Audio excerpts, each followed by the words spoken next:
आगरा से एक चौंकाने वाला मामला सामने आया है जिसे द आगरा स्टोरी कहा जा रहा है। ये सिर्फ दो बहनों के लापता होने का मामला नहीं बल्कि एक संगठित धर्मांतरण और मानव तस्करी गिरोह का पर्दाफाश है। मार्च 2025 में आगरा के सदर क्षेत्र से दो बहनें गायब हुई थी। शुरुआती अनदेखी के बाद जब जांच शुरू हुई तो सामने आया कि इन युवतियों को ब्रेन वॉश करके कट्टर इस्लामी विचारधारा में धकेला गया। गिरोह का नेटवर्क 7 राज्यों और विदेशी फंडिंग से जुड़ा हुआ है, जिसमें पीएफआई, एसडीपीआई और पाकिस्तान स्थित आतंकी संगठनों के तार मिले हैं। आरोपी युवतियों को पहले प्रेम और करियर के बहाने फंसाते हैं, फिर धर्मांतरण करवाकर उन्हें गिरोह का हिस्सा बनाते हैं और अलग होने पर देह व्यापार में धकेलते हैं। सहायक अभियोजन अधिकारी जनपद आगरा जो है, आज मेरी जो है ड्यूटी जो है सीजीएम आगरा के यहाँ जो है लगाई गई थी। मैं सीजीएम आगरा के यहाँ कार्यरत करता था। धर्म परिवर्तन को लेके 10 अभियुक्तगण जो है न्यायालय में जो है पेश किए गए थे। उनका जो है पुलिस कस्टडी रिमांड जो है स्वीकृत होना था। पुलिस कस्टडी रिमांड पर मुझे सहायक अभियोजन अधिकारी संजीव कुमार यादव के द्वारा बहस की गई और माननीय न्यायालय से 14 दिन की प्रार्थना की गई। माननीय न्यायालय को ये बताया गया कि धर्म परिवर्तन को लेके इन अभियुक्तगण के जो है जाल जो है देश विदेश में चारों तरफ फैले हुए हैं। पश्चिम बंगाल, राजस्थान, दिल्ली, गोवा जो है ये अभियुक्त पकड़ कर लाए गए थे और उसके लिए जो है माननीय न्यायालय के द्वारा 10 दिन का रिमांड स्वीकृत किया गया है। सर, अब आपको नाम बता देता हूं क्योंकि उनका हम लोग आज पुलिस कस्टडी रिमांड ले रहे हैं। It's public knowledge, public document, but subsequent आगे जब जानकारी प्राप्त होगी तो बाकी डिटेल बताऊंगा। इसमें गोवा से आयशा उर्फ एसबी कृष्णा, कोलकाता से अली हसन उर्फ शेखर राय, कलकत्ता से ओसामा, आगरा से रहमान कुरैशी, मुजफ्फरनगर से अबू तालिब, देहरादून से अबुर रहमान, जयपुर राजस्थान से मोहम्मद अली, जयपुर से जुनैद कुरैशी, दिल्ली से मुस्तफ़ा उर्फ मनोज, जयपुर से ही मोहम्मद अली। ये 10 लोग गिरफ्तार हुए।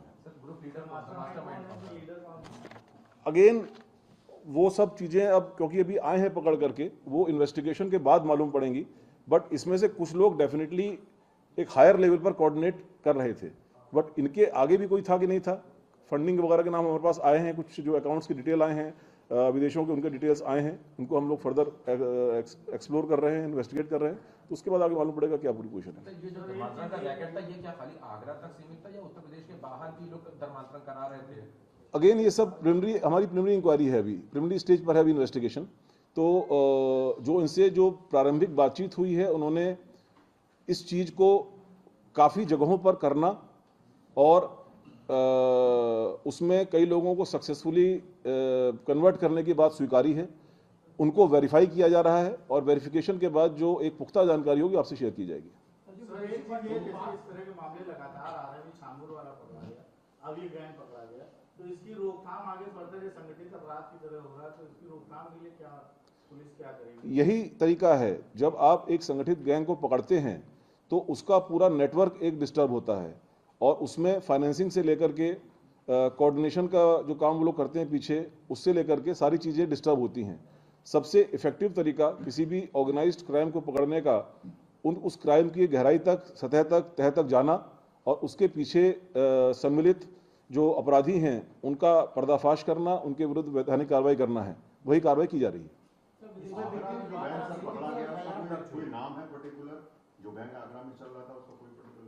नहीं, ये गैंग उस तरह के नहीं है कि जैसे मान लीजिए कोई अगर कोई एक कन्वेंशनल क्राइम होता है, कोई डकैती का क्राइम है या कोई एक्सटॉर्शन का क्राइम है, तो उसमें एक नाम से, क्योंकि वो नाम के आधार पर ही उनका वो काम चलता है। यहाँ पर तो अपनी पहचान छुपाते हुए या अपनी बात को छुपाते हुए वो आगे काम करते हैं। तो ऐसा कोई गैंग का नाम नहीं है, बट जो गैंग के सदस्य हैं, जो भी इस पूरे ऑर्गेनाइजेशन, इस ऑर्गेनाइज्ड क्राइम के सदस्य हैं, वो काफ़ी टाइम से ये काम कर रहे थे।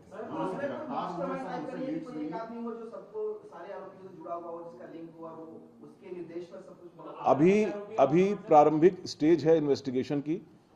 डेफिनेटली इस फूड चेन में ऊपर कुछ लोग होंगे। उन फूड चेन तक, ऊपर के लेवल तक पहुंचने में इन्वेस्टिगेशन की कड़ियों को आगे मिलाना भी होगा। उसमें इनकी इंटरोगेशन रिपोर्ट्स भी तैयार होंगी, उनकी इंटरोगेशन भी होगी, चीज़ों को वेरिफिकेशन भी होगा और उसके बाद ही जो आपका प्रश्न है उसका आंसर मिल पाएगा। जो लोग गिरफ्तार हुए उनसे कुछ लीड्स मिली हैं? जी हाँ, कुछ लीड्स मिली हैं। नहीं, वो अभी मैं शेयर नहीं कर सकता। वो अभी अंडर लाइव इन्वेस्टिगेशन है। जो अभी ऐसी लीड्स जिनमें हमको मिली हैं उनको भी मैं शेयर नहीं करना चाहूँगा। वो शानपुर बाबा के मामले में 2 और गिरफ्तारियां आज हुई हैं, जिसके बारे में प्रेस रिलीज जारी किया है। सर, ये विदेशी फंडिंग हो रही है, ये नेपाल का, सऊदी अरब का, पाकिस्तान का, तो किस कंट्री के बारे में पता चल पाया अभी तक, और क्या पूरे देश में इस तरह नेटवर्क चल रहा है? नहीं, मैं अभी देखिए, मैं आपको साक्ष्य के आधार पर बात बताऊंगा। जो हमारे पास साक्ष्य है उसमें इन 4 जगहों पर बैठे हुए कुछ व्यक्तियों द्वारा इसकी फंडिंग की जा रही है, जिसके हमको साक्ष्य मिले हैं। उसका जो प्रयोग है वो प्रयोग देश में किस किस जगह पर हो रहा है वो फर्दर इन्वेस्टिगेशन का विषय है। तो जैसे जैसे इन्वेस्टिगेशन आगे बढ़ेगी, मनी ट्रेल आगे बढ़ेगी, उसमें जो है वो इन्वेस्टिगेशन में बिंदु सामने आएंगे।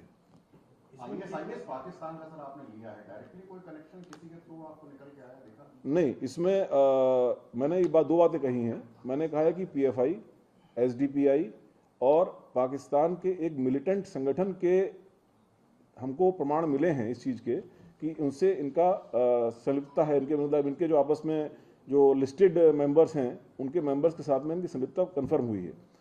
आईएसआईएस के बारे में मैंने कहा कि उनका ये सिग्नेचर स्टाइल है कि जिहादी तैयार करके इसमें से एक जो कन्वर्ट है, जो 2 लड़कियां गायब हुई थी जिनको रिकवर किया गया है,